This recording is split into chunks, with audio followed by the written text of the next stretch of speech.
ఇదే RTV app వార్తల్ని క్షణాల్లో చదివే అవకాశం ఉంటుంది. ఒక న్యూస్ పేపర్, ఒక టెలివిజన్ ఛానల్ మీ చేతుల్లో ఎప్పుడూ ఉంటాయి. జరిగిన సంఘటన చాలా చాలా దురదృష్టకరం. నిజంగా ప్రజాస్వామ్యానికి ఇది ఒక సిగ్గుచేటు. సగటు భారతీయ పౌరుడు ఎప్పుడు కూడా ఎన్నికల సమయంలో ప్రచారం అన్ని పార్టీలు చేస్తూ ఉంటాయి, ముఖ్య నాయకులు, ముఖ్యమంత్రి వర్యులు. ఇది ఒక సాంప్రదాయం. దీనిని మరి ఒక రాళ్లతో దాడి చేసి సాక్షాత్తు ముఖ్యమంత్రి గారు జగన్మోహన్ రెడ్డి గారిని గాయపరచడం అనేది చాలా చాలా దురదృష్టకరం. అందరూ కూడా చాలా దిగ్భ్రాంతికి లోనయ్యాము. ఎందుకంటే ప్రజల కోసం, ప్రజల యొక్క సంక్షేమం కోసం అనేక త్యాగాలు చేసిన కుటుంబం వైఎస్ఆర్ కుటుంబం. ఆ కుటుంబానికి వారసుడిగా కరోనా కష్టకాలంలో కూడా ప్రజలకు, ప్రాణాలకు బాసటగా నిలిచినటువంటి ముఖ్యమంత్రి వర్యులు, ఒక ధైర్యవంతుడు, ఇవాళ ప్రజల్లోకి వచ్చి తానే స్వయంగా అశేష జనవాహిని వెంటరాగా ఈరోజు అప్రతిహతంగా దిగ్విజయంగా బస్సు యాత్ర జరుగుతున్న నేపథ్యంలో నిజంగా నిన్న విజయవాడ, గుంటూరు ప్రాంతాలన్నీ కూడా ఇసుక వేస్తే రాలనంత జనాలు, ఆ ప్రాంతంలో అంత స్పందన ఓర్వలేక ఇది ప్రతిపక్షాలు ఒక కుట్రపూరితమైన చర్యగానే తోస్తూ ఉంది. ఇంకా కూడా ఇన్వెస్టిగేషన్ అవుతూ ఉంది. ఎందుకంటే మరి సమీపంలో ఒక స్కూలు, ఒక గదిలోని ఆ కిటికీ నుంచి ఇది జరిగినట్టుగా ఇప్పటికి ప్రాథమిక ఆధారాలు బట్టి మనకి తేటతెల్లం అవుతూ ఉంది.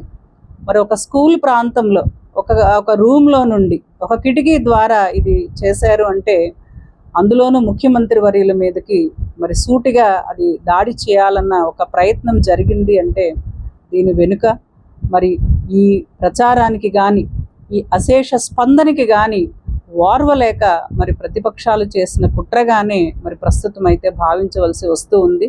ఎందుకంటే సగట పౌరుడు ఎవరూ కూడా ఇటువంటి ఈ చర్యలకి పాల్పడడానికి అవకాశం అయితే లేదు.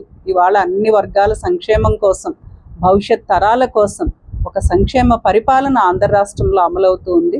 దేశానికే ఒక ఆదర్శంగా ఇవాళ అనేక వ్యవస్థలు ఎవరు ఊహించని విధంగా ఈరోజు నాడు నేడు ద్వారా అన్ని వ్యవస్థలు కూడా ఎప్పుడు కూడా మరి అధికారం ఉండేటప్పుడు ఒక వివక్ష ఉంటుంది, లేకపోతే కొంత అవినీతి చాలాసార్లు మనం చూసాము. ఎటువంటి అవినీతికి తావు లేకుండా డైరెక్ట్ బెనిఫిట్ ట్రాన్స్ఫర్ అన్న ఒక పదం కొత్తగా ఇవాళ సామాన్య మానవుడు కూడా ఒక ఆశ్చర్యానికి గురవుతున్న నేపథ్యం. డైరెక్ట్గా వాళ్ళ అకౌంట్లోనే ఎవ్వరు కూడా మధ్యవర్తులు లేకుండా, ఎటువంటి అవినీతి లేకుండా ప్రజలందరికీ కూడా పేదరికం నుంచి మరి వాళ్ళని రూపుమాపాలి, పేదరికం తొలగించాలి ఆంధ్ర రాష్ట్రంలో అని ఒక బృహత్ సంకల్పంతో మరి ఆ సంక్షేమ పరిపాలనకు ఓర్వలేక ఇటువంటి దాడి జరిగిందని అయితే మేము భావిస్తున్నాము. తప్పనిసరిగా దోషులైతే కఠినంగా శిక్షించబడతారు. దీని వెనక ఎవరున్నారో వారిని కూడా త్వరితగతినే వారిని కూడా గుర్తించి మరి దీనికి వెనక ఎవరున్నా తగిన గుణపాఠం రాబోయే రోజులలో తప్పనిసరిగా ప్రజలే మీకు బుద్ధి చెప్తారని చెప్పి మరి మీకు మరొక్కసారి తెలియజేసుకుంటూ ఈరోజు మరిన్ని వీడియోస్ కోసం ఛానల్ ని సబ్స్క్రైబ్ చేయండి. లేటెస్ట్ అప్డేట్స్ కోసం వాట్సాప్ ఛానల్ ని ఫాలో చేయండి. అండ్ లింక్ డిస్క్రిప్షన్ లో ఉంది.